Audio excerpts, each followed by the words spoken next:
Hello मेरी text की सेना, राधे राधे। स्टार्ट करते हैं अपने थर्ड लेक्चर को। अभी इनकम टैक्स में हम लोगों ने दो लेक्चर कंप्लीट कर लिए हैं। अभी अपना थर्ड लेक्चर है। आप थर्ड लेक्चर देखना शुरू करोगे उसके लिए पहले जरूरी है कि lecture number 1 and lecture number 2 आप जरूर से देखिए। अगर आप लेक्चर नंबर 1 और 2 नहीं देख पा रहे हैं तो थर्ड आपको कम समझ में आएगा या फिर नहीं समझ में आएगा। इनकम टैक्स में हमने पहले समझा था कि इनकम टैक्स का सिलेबस क्या होता है। फर्स्ट लेक्चर का क्रक्स था। सेकंड लेक्चर का क्रक्स था कि इनकम टैक्स में क्या क्या पढ़ना है, टैक्स वर्सेस लॉ क्या होता है।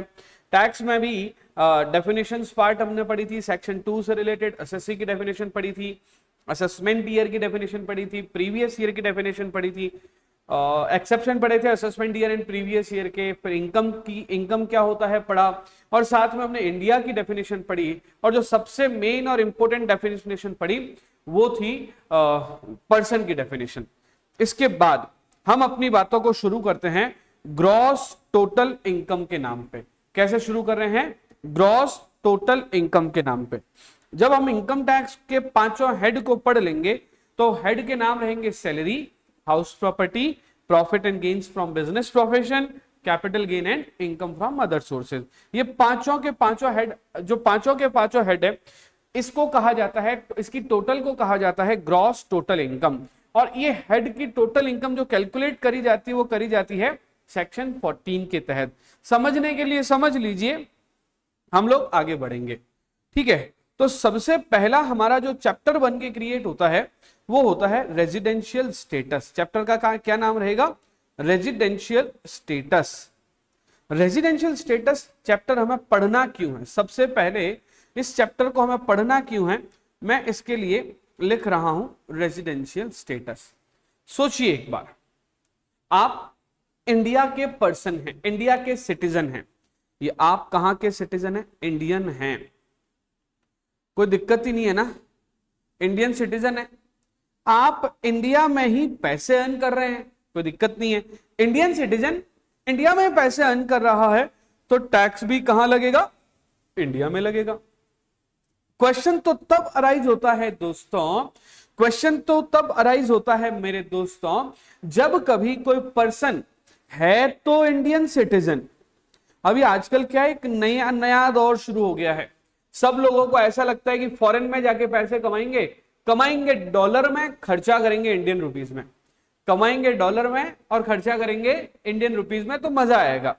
तो मेरे दोस्तों, जब हम इंडियन रुपीज में, डॉलर में कमाएंगे बहुत सारा और रुपीज में खर्च करेंगे तो हम रहेंगे कहां पे? यूएस में। फॉरेन की कंपनी में जॉब कर रहे हैं तो यूएस में ही रहेंगे। हो इंडियन सिटीजन, जॉब कहां कर रहे हो? यूएस में जॉब कर रहे हो। फैमिली कहां रही है? फैमिली कहां है? इंडिया में। फैमिली कहां है? फैमिली इंडिया में है। दिवाली बनाने कहां आ रहे हो? इंडिया में आ रहे हो। होली मनाने कहां आ रहे हो? इंडिया में आ रहे हो। साल में 1-2 महीने फालतू में घूमने के लिए छुट्टियों में कहां आ रहे हो? इंडिया में। सब लोग इंडिया में, खर्चा करने इंडिया में आ रहे हो, कमाई कहां पे कर रहे हो? यूएस में। क्वेश्चन अराइज होता है, टैक्स कहां लगेगा? सैलरी आपको यूएस दे रहा है, जॉब आप यूएस में कर रहे हो, पैसा इकट्ठा करके सूटकेस में डाल के इंडिया में ला रहे हो, तो मुझे बताओ कि इंडिया में टैक्स लगेगा कि नहीं लगेगा? कमाई तो खूब हो रही है। 2 मिनट पहले डायलॉग सुन रहे थे, यूएस में कमाएंगे, डॉलर में कमाएंगे, टैक्स खर्च इंडिया में करेंगे तो टैक्स भी तो देना पड़ेगा। The question is, in this case if Indian citizen is earning income in US तो टैक्स कहां लगेगा? नेक्स्ट पार्ट, एक और बात, सिटीजन कहां का है? यूएस सिटीजन है। सिटीजन कहां का है? यूएस में। कहां पैसे कमा रहा है? इंडिया में। यूएस का पर्सन इंडिया आया है, इंडिया में पैसे कमा के सूटकेस भर के पैसे ले जा रहा है फॉरेन। तो अब मुझे बताओ कि उसका टैक्स कहां लगेगा? यूएस में लगेगा कि इंडिया में लगेगा?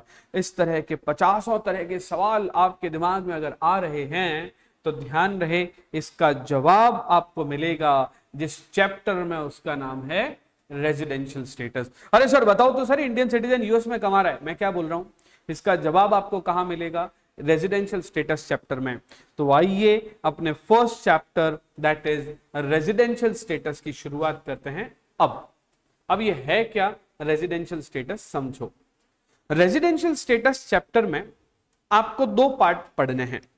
पहला आपको पढ़ना है कि रेजिडेंशियल स्टेटस क्या होता है। स्टेटस में आपको पता लगाना है कि आप रेजिडेंट हैं या नहीं हैं। ये पता लगाने के बाद आपको देखना है इनकम कौन सी है। इनकम इंडिया में कमाई गई इनकम है कि फॉरेन में कमाई गई इनकम है। तो इसका मतलब ये हुआ कि पहले तो आपको किसका पता लगाना है, इनकम कौन सी है। अगर इंडियन इनकम है तो इंडियन इनकम कमाने वाला पर्सन कौन सा है, रेजिडेंट है या नॉन रेजिडेंट है। तो अगर इंडियन इनकम कौन कमा रहा है, रेजिडेंट, तो टैक्स कहां देगा। फॉरेन इनकम कौन कमा रहा है, नॉन रेजिडेंट, तो टैक्स कहां देगा। तो इन सब बातों के जवाब समझने के लिए हम चैप्टर स्टार्ट कर रहे हैं, residential status and it's income. तो इस चैप्टर का पूरा नाम अगर देखा जाए तो इसका पूरा नाम है रेजिडेंशियल स्टेटस एंड इनकम। हमें दो पार्ट में चैप्टर पढ़ना है। पहले पार्ट में पता लगाना है रेजिडेंशियल स्टेटस का, अगले पार्ट में हम पता लगाएंगे इनकम का। अब बात करते हैं कि रेजिडेंशियल स्टेटस क्या है। तो फ्रेंड्स, रेजिडेंशियल स्टेटस डिपेंड करता है on the basis of stay in India. अगर आपका इंडिया में स्टे कम है, ज्यादा है, तो स्टे के बेसिस पर हम लोग डिसाइड करते हैं। On the basis of stay what we decide is residential status. तो आइए समझते हैं रेजिडेंशियल स्टेटस को। ये जो लिखा हुआ है, करा हुआ है, इसको अपन बाद में देखेंगे। मैं यहां पे अलग से आपके लिए एक बोर्ड क्रिएट कर रहा हूं ताकि आपको पहले रॉ समझ में आए, फिर कंबाइंड समझाऊंगा। इन्होंने कहा कि रेजिडेंशियल स्टेटस हमें किसका पता लगाना है। तो सबसे पहले इस चैप्टर में हमें रेजिडेंशियल स्टेटस पता लगाना है इंडिविजुअल का। इंडिविजुअल का रेजिडेंशियल स्टेटस जब पता चल जाएगा तो हम लोग पता लगाएंगे एचयूएफ का, फिर हम पता लगाएंगे फर्म का, फिर रेजिडेंशियल स्टेटस कैलकुलेट करेंगे कंपनी का, फिर रेजिडेंशियल स्टेटस कैलकुलेट करेंगे अदर्स का। यानी कि इन सब का हमें पता लगाना है क्या, रेजिडेंशियल स्टेटस। जैसे ही हमें रेजिडेंशियल स्टेटस का इन सब का पता चल जाएगा, हम लोग पता लगाएंगे इनकम का, राइट। और इन दोनों के बेसिस पर हम डिसीजन लेंगे, इन दोनों के बेसिस पर हम डिसीजन लेंगे कि रेजिडेंट है या नहीं है। तो बढ़ते हैं अपनी बातों की तरफ, जिसमें मैं सबसे पहले बता रहा हूं that is residential status of individual. सबसे पहले मैं क्या बता रहा हूं, रेसिडेंशियल स्टेटस ऑफ इंडिविजुअल। तो करें शुरू। तो कुर्सी की पेटियां बांध लीजिए, अगेन भगवान को याद कीजिए, अपने परमात्मा को, अपने खुदा को, अपने थर्ड पावर को याद कीजिए कि अभी मेरा फर्स्ट चैप्टर का फर्स्ट पार्ट स्टार्ट हो रहा है। अगेन मुझे सपोर्ट कीजिए। देखो मेरी बात सुनो, मैं स्पिरिचुअलिटी में बहुत बिलीव करता हूं और मुझे लगता है कि कहीं ना कहीं एक थर्ड पावर हमारे आसपास है, जो जिसको हम बोलते हैं नेचर भी कहते हैं, हमारी प्रकृति भी बोलते हैं। हम जैसा सोचते हैं, जैसा समझते हैं, पॉजिटिव थॉट्स के साथ में अगर उसके हम आगे बढ़ जाते हैं तो जरूर से हमें वो सब चीजें मिलती है। तो मैं आज आपका ये फर्स्ट चैप्टर स्टार्ट करते टाइम आपको कह रहा हूं कि अपने उस पॉजिटिव थॉट्स को इकट्ठा करो और लगा दो इसके अंदर, पक्के से आपको सारी चीजें समझ में आएगी। तो मैंने आपको कहा कि हम सबसे पहले किसका स्टेटस पता लगा रहे हैं, रेजिडेंशियल स्टेटस का। तो ध्यान रहे ये स्टेटस होता है दो तरह का, या तो पर्सन बनेगा रेसिडेंट, या तो पर्सन क्या बनेगा, रेसिडेंट। और अगर कोई पर्सन रेसिडेंट नहीं बन रहा है तो क्या बनेगा, नॉन रेसिडेंट। फिर से समझना, या तो पर्सन क्या बनेगा, रेसिडेंट, और या तो क्या बनेगा, नॉन रेसिडेंट। अगर पर्सन रेसिडेंट है तो ये दो तरह का होता है, रेसिडेंट दो तरह का होता है। पहला होता है ऑर्डिनरी रेसिडेंट, पहला होता है ऑर्डिनरी रेसिडेंट। पहला कौन सा होता है, ऑर्डिनरी रेसिडेंट। दूसरा होता है नॉट ऑर्डिनरी रेसिडेंट। पहला कौन सा होता है, ऑर्डिनरी रेसिडेंट। दूसरा कौन सा होता है, नॉट ऑर्डिनरी रेसिडेंट। और तीसरा कौन सा हो गया, नॉन रेसिडेंट। इसे शॉर्ट में हम क्या बोलने वाले हैं, OR। इसे क्या बोलने वाले हैं, NOR। और इसे क्या बोलने वाले हैं, NR। सर इसका मतलब आप ये कह रहे हो कि कोई आपसे पूछ ले कि इंडिविजुअल का स्टेटस कितने तरह का होता है, तो हमें दो नहीं बोलना, हमें तीन बोलना है। रेसिडेंट के दो type, OR, NOR and NR, non resident. तो दो type, OR, NOR, ordinary, not ordinary, and the third one is non. तो टोटल मिला के OR, NOR एंड NR तीन तरह के स्टेटस होते हैं। तो हम समझते हैं कि स्टेटस कैसे कैलकुलेट होते हैं। तो समझना बात को, इस लेक्चर को आपको पूरा देखना पड़ेगा। पहले मैं आपको रॉ समझाऊंगा, रॉ समझाने के बाद में प्रोविजन समझाऊंगा, प्रोविजन समझाने के बाद में रॉ और प्रोविजन को समराइज करके इन्फरेंस दैट इज डिसीजन सुनाऊंगा। तो पूरा समझेंगे तभी आपको समझ में आएगा, अदरवाइज आपको समझ में नहीं आएगा। तो सुनना पूरा लेक्चर को, तब समझ में आ पाएगा। तो समझना क्या होता है, मान लीजिए कि आप बात कर रहे हैं रेजिडेंशियल स्टेटस की। तो मैंने कहा कि पहले आपका क्या बना, देखो पहले हम क्या बनेंगे, रेजिडेंट बनेंगे या फिर क्या बनेंगे, नॉन रेजिडेंट। अगर रेजिडेंट बन गए तो हम क्या बनेंगे, या तो ओआर या एनओआर। आप रेजिडेंट बन के चुप हो जाओगे, ऐसा कभी नहीं होगा। रेजिडेंट के बाद आप फर्दर बनोगे, फर्दर या तो ओआर बनोगे या तो एनओआर बनेंगे। ठीक है, तो अभी आप समझिए, कि मान लीजिए कि आप क्या बन रहे हैं, रेजिडेंट। तो रेजिडेंट कैसे बना जाएगा, तो इन्होंने कहा कि इफ स्टे ऑफ पर्सन, फिर से सुनना, क्या बोला, if stay of person in previous year. फिर से सुनना, अगर पिछले साल में, पिछले लेक्चर में मैंने प्रीवियस ईयर बता दिया था, तो इसका मतलब हम इस साल कैलकुलेट कर रहे हैं कि पिछले साल हम कितने दिन इंडिया में थे। यानी कि हम कैलकुलेशन कब करेंगे, असेसमेंट ईयर में। किसकी कैलकुलेशन करेंगे, प्रीवियस ईयर की। तो क्या बोला, stay of person in previous year is 182 days और मोर। अगर ये कंडीशन पूरी हो जाती है तो आप रेजिडेंट बन गए।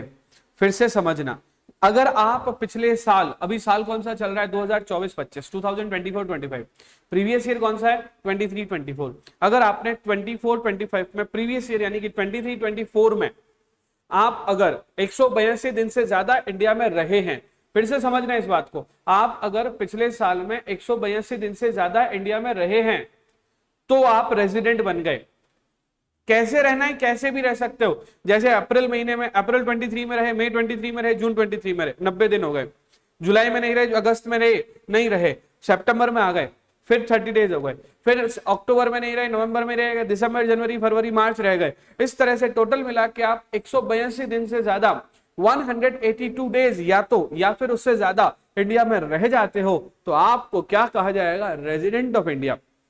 अरे सर, हम तो समझ रहे थे वो आधार कार्ड, पैन कार्ड, ना ना ना ना, that is citizenship, that is citizenship. हम किसको समझ रहे हैं, रेजिडेंशियल स्टेटस को समझ रहे हैं। तो पिछले साल में आप 182 दिन या उससे ज्यादा इंडिया रह रहे हैं तो आपको क्या कहा जाएगा, रेजिडेंट। अब सुनो मेरी बात, मैंने एक वर्ड यूज किया है और का मतलब अगली बात इसके उल्टी है। मतलब ये पूरा नहीं हुआ तो क्या, तो समझो, तो मैं कलर चेंज करके लिखता हूं, और ये देखिए, इफ स्टे। सर आपने पर्सन वर्ड क्यों लिखा है, बिल्कुल मुझे पर्सन वर्ड नहीं लिखना था, मुझे लिखना था इंडिविजुअल। क्या वर्ड लिखना था, इंडिविजुअल, क्योंकि हम किसका स्टेटस कैलकुलेट कर रहे हैं, इंडिविजुअल का। If stay of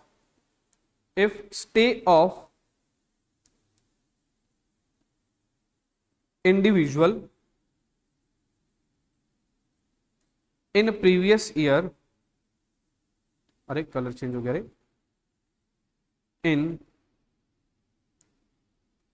previous year is 60 days or more and stay in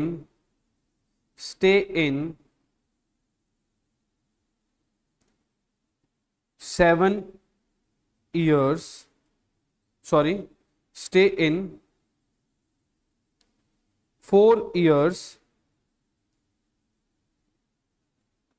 preceding to previous year is 365 days or more।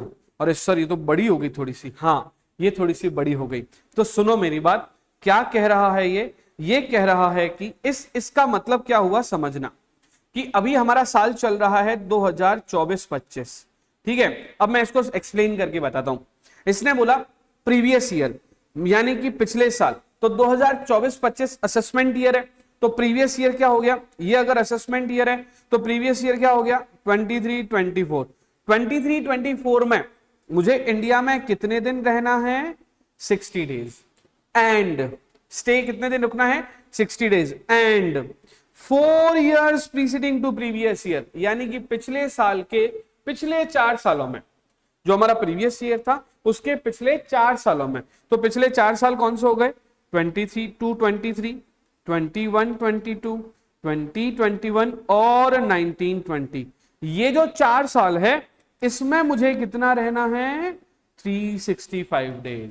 Okay, मतलब पिछले साल में तो 60 दिन रह गए एंड अब वो 60 दिन काउंट हो गए। अब उसके पिछले साल चलो, पिछले साल मतलब 22-23, 21-22, 20-21, 19-20, 19-20, 20-21, 21-22, 22-23, इन 4 सालों में मिला के मुझे कितने दिन रहना है 365 डेज। तो मैं इंडिया का रेजिडेंट बन जाऊंगा। सर इसका मतलब आप ये कह रहे हो कि टुकड़ों में कंडीशन है लेकिन दोनों को समराइज करके देखना है। हाँ, 23-21 में तो 60 रहना ही है, उसके जो पिछले वाले 4 साल होंगे ना 19-20, 20-21, 21-22 और 22-23, मैं कैसे भी करके चाहे आप पूरे एक साल 22-23 पूरे एक साल इंडिया में हो तो भी माना जाएगा कि आपने 365 वाली कंडीशन पूरी कर दी।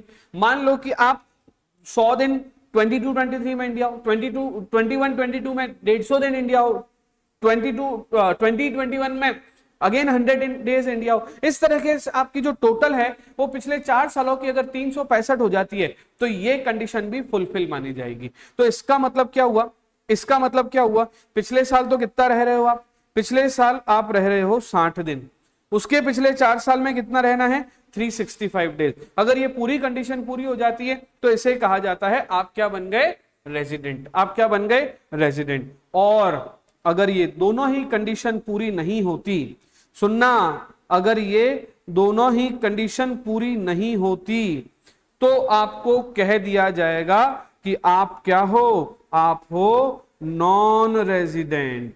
मतलब कि अगर आप पिछले साल न तो 182 दिन रह रहे हो या फिर आप पिछले साल न तो 60 दिन रह रहे हो न और उससे पिछले 4 सालों में 365 दिन भी नहीं रहे हो तो क्या कह दिया जाएगा, आप नॉन रेजिडेंट हो। सर इसका मतलब हमें आगे कुछ देखना ही नहीं है, हाँ हमें आगे कुछ देखना ही नहीं है, हम क्या बन जाएंगे नॉन रेजिडेंट। इसका मतलब अदरवाइज लिख देता हूं मैं क्या लिख देता हूं अदरवाइज। मतलब ये हुआ कि या तो आप रेजिडेंट बनोगे या तो आप नॉन रेजिडेंट बनोगे। रेजिडेंट कब बनोगे, जब आप पिछले साल 182 दिन और उससे पिछले या तो पिछले साल 182 दिन रह जाओ या फिर पिछले साल 60 और उसके पिछले 4 सालों में 365 दिन रह जाओ। ये दोनों ही कंडीशन पूरी नहीं कर रहे हो, ना तो 182 ना 60 365, तो आप क्या बन गए नॉन रेजिडेंट। अगर मैं इसको शॉर्ट में लिखूं तो मैं क्या कह सकता हूं कि रेजिडेंट बनने के लिए प्रीवियस ईयर में 182 दिन से ज्यादा रहना है या फिर प्रीवियस ईयर में तो रहना है 60 दिन एंड उसके प्रीवियस 4 इयर्स में रहना है 365 दिन। प्रीवियस ईयर में रहना है 60 दिन और पिछले 4 सालों में रहना है 365 दिन। ये दोनों में से एक भी कंडीशन पूरी नहीं हो रही है, मतलब दोनों में से एक मतलब ना तो 182 वाली हो रही है ना 63-65 वाली हो रही है, then in that case the person will be treated as non resident. Sir बात समझ में आ गई, या तो रेजिडेंट बनेगा या तो नॉन रेजिडेंट बनेगा। अब अगर वो रेजिडेंट बन गया, अच्छा आगे जाके मैं आपको बताऊंगा इन दोनों कंडीशन को। ये मैं एग्जांपल को एक बार यहां से हटा देता हूं, आप बैक करके इसको आराम से देख लीजिएगा, ठीक है। अब मैं आपको बताऊंगा कि ये दो कंडीशन है, कौन कौन सी, this one and this one, these are known as basic condition. क्या कहा जाता है इसको, बेसिक कंडीशन। इन दोनों कंडीशन को हम किस नाम से जानते हैं, बेसिक कंडीशंस। अब आप रेजिडेंट तो बन गए, रेजिडेंट बनने के बाद या तो आप ओआर बनोगे, अभी मैंने आपको थोड़ी देर पहले कहा था कि रेजिडेंशियल स्टेटस ऑफ इंडिविजुअल में या तो आप ओआर बनोगे या तो आप एनओआर बनोगे, ठीक है। तो रेजिडेंट तो बना दिया साहब आपने, अब ओआर और एनओआर कैसे बनेंगे तो समझना। ओआर और एनओआर बनने के लिए फर्दर आपको 2 कंडीशंस देखनी पड़ेगी। वो 2 कंडीशंस कौन कौन सी है वो भी समझ लेते हैं अभी। तो पहले क्या बन रहे हैं हम लोग, ओ आर। ये ओ आर कब बनेंगे, रेजिडेंट तो बन गए, उसमें ओ आर यानी कि ऑर्डिनरी कब बनेंगे, और एनओ आर यानी कि नॉट ऑर्डिनरी कब बनेंगे। तो ओ आर बनोगे इफ आपका जो स्टे है इन 7 ईयर्स, कितने सालों में, 7 years preceding to previous year, stay in 7 years preceding to previous years, कितने होने चाहिए, 730 डेज और मोर। साहब आपने रेजिडेंट बनने के बाद आपका यह भी देखा जाएगा कि जो पिछले से पिछले 7 साल है, पिछले से पिछले 7 साल, पिछला साल कौन सा है साहब, 2023-24, उससे पिछले वाले 7 साल, 23-24 से पहले वाले 22-23, 2021, 2019-20, इस तरह से 7 साल तक आपको देखना है कि क्या टोटल काउंटिंग जो हो रही है वो 730 हो रही है कि नहीं हो रही है। अगर टोटल काउंटिंग 730 हो गई तो आपका पहली कंडीशन ओआर की पूरी हो गई। उसके बाद आपको एंड लगा के बोल रहा हूं, इसका मतलब अगली कंडीशन भी जरूरी है, एंड। अब जो कंडीशन हो क्या है, पिछले 10 सालों में 2 साल के लिए रेजिडेंट होना है। तो मैं लिख रहा हूं द पर्सन यानी कि individual shall be resident for 2 years in preceding 10 years, यानी कि जो पिछले से पिछले 10 years है, ध्यान रखना इन दोनों में प्रीवियस ईयर नहीं देखना है, प्रीवियस ईयर के पिछले साल देखने हैं। तो क्या बोला, प्रीवियस ईयर के जो पीछे वाले 10 साल है, वो आई रिपीट, प्रीवियस ईयर के जो पीछे वाले 10 साल है उसमें कितने साल के लिए, 2 साल के लिए आपको रेजिडेंट होना है। और हमने सीखा है कि रेजिडेंट होने के लिए 182 और 63-65 वाली कंडीशन पूरी करनी होती है। तो अब हम एक बार 182 वाली पकड़ते हैं कि जो पीछे वाले 10 साल है ना, उनमें किसी भी 2 साल के लिए, जो पीछे वाले 10 साल है ना, उनमें किसी भी 2 साल के लिए आप 182 से ज्यादा दिन इंडिया में रह गए तो आपको रेजिडेंट बोल दिया जाएगा, राइट। तो 2 साल के लिए रेजिडेंट बनना है। यहां पे वर्ड क्या है, 10 इयर्स में 2 इयर्स के लिए रेजिडेंट बनना है। तो इसको मैं अगर इजी करके लिखूं कि 10 इयर्स जो हैं, वो जो 10 इयर्स है उनमें कोई भी 2 इयर्स के लिए आप 182 दिन से ज्यादा अगर इंडिया में रह गए तो ये मान लिया जाएगा कि आप रेजिडेंट बन गए। बेटर क्लैरिटी आपको क्वेश्चंस में आएगी। ये वाली कंडीशन थोड़ी सी टफ है, ठीक है। क्या हो रहा है मैं एक बार समझाता हूं। जैसे ये वाली कंडीशन कैसे चेक करनी समझना। लास्ट ईयर है तो 23-24, उससे पिछला साल, पिछले 10 साल चले जाओ तो 20-21, 22-23, 19-20, 17-18, ये वाले जो 10 साल हैं, इन 10 साल में से आपको काउंटिंग देखनी है कि कौन कौन से ऐसे साल हैं जहां पर आप 182 से ज्यादा दिन रहे हो। अगर ऐसे 182 से ज्यादा वाले अगर 2 साल आ जाते हैं तो ये मान लिया जाएगा कि आप 10 साल में 2 साल के लिए रेजिडेंट बन गए। तो ये मान लिया जाएगा कि आप 10 साल में 2 साल के लिए रेजिडेंट बन गए। तो कहने का मतलब ये हुआ कि जो कंडीशन नंबर 2 है ओआर के लिए, वो ये है कि पिछले 10 सालों में किसी भी 2 साल ये चेक करना है कि आप 182 दिन से ज्यादा रहे हो। अगर आप 182 दिन से ज्यादा रहे हो 2 साल या उससे ज्यादा बार, तो ये आपकी सेकंड कंडीशन पूरी हो गई। तो आप पहले तो रेजिडेंट बन गए। रेजिडेंट बनने के बाद में आप या तो ऑर्डिनरी बनोगे या तो नॉट ऑर्डिनरी बनोगे। ऑर्डिनरी बनोगे अगर आप 7 सालों में 730 दिन के लिए हो इंडिया में, और 10 साल में 2 साल के लिए आप 182 दिन से ज्यादा इंडिया में हो। ये दोनों बातें पूरी हो गई तो आपको कहा जाएगा ओआर। और इन दोनों में से एक भी बात पूरी नहीं हुई या दोनों ही बातें पूरी नहीं हुई तो आपको कहा जाएगा एनओआर। सर इसका मतलब ये हुआ कि ये दोनों भी कंडीशंस हो गई। इन दोनों कंडीशंस को आप क्या नाम देंगे, इन दोनों कंडीशन को देंगे हम लोग एडिशनल कंडीशन। तो सर इसका मतलब आप शॉर्ट में क्या कहना चाह रहे हो, आप शॉर्ट में ये कहना चाह रहे हो कि कोई भी पर्सन रेजिडेंट तब बनेगा जब पिछले साल वो 182 से ज्यादा दिन रहा हो। पिछले साल वो 182 दिन से ज्यादा रहा हो तो रेजिडेंट बन गया। अब रेजिडेंट बनने के बाद अगर वो पिछले 7 सालों में, प्रीवियस ईयर से पिछले 7 सालों में 730 दिन की काउंटिंग को पूरा कर लेता है इंडिया में रहने की, तो एक कंडीशन पूरी हो गई। और पिछले 10 सालों में वो 182 दिन 2 बार ज्यादा रह जाता है, पिछले 10 सालों में किसी भी 2 साल 182 दिन से ज्यादा रह जाता है तो रेजिडेंट भी हो गया 2 साल के लिए। तो इसका मतलब वो रेजिडेंट तो था ही, और पिछले 10 सालों में 2 बार रेजिडेंट भी हो चुका है, और 7 सालों में 730 भी रह चुका है, इसलिए उसको हम लोग ओआर बोलेंगे। अगर मान लीजिए कोई पर्सन पिछले साल 182 दिन रह गया तो उसको रेजिडेंट तो बोल ही दिया, अब वो पिछले 7 सालों में 730 दिन इंडिया नहीं है तो उसको हम लोग एनओआर बोल देंगे। अच्छा, तो पहले तो बेसिक कंडीशन देखनी है, फिर हमें एडिशनल कंडीशन देखनी है। मैं आपको लेके चलता हूं आपके नोट्स में, ठीक है। आप नहीं, नोट्स में ले जाने से पहले मैं सोच रहा हूं कि एक क्वेश्चन आपको यहीं पे लिखवाता हूं, ठीक है। ये आपने नोट कर लिया होगा, नहीं किया होगा तो एक बार इसको रॉ करके नोट करो, रॉ, ठीक है। फिर फाइनल नोट्स तो आपके पास नहीं है, ये वाले बने हुए हैं और मेरे वाले भी हैं और आप खुद भी अलग से बनाओगे, तो पहले इसको रॉ करके नोट करा, इसके बाद इसको नोट करो, नोट किया, मैंने टाइम दिया ताकि आप पॉज करके नोट कर पाओ, डन। अब हम आगे बढ़ते हैं, हम एक क्वेश्चन लिखते हैं, ठीक है। बेटर क्लैरिटी के लिए हम एक क्वेश्चन लिखते हैं,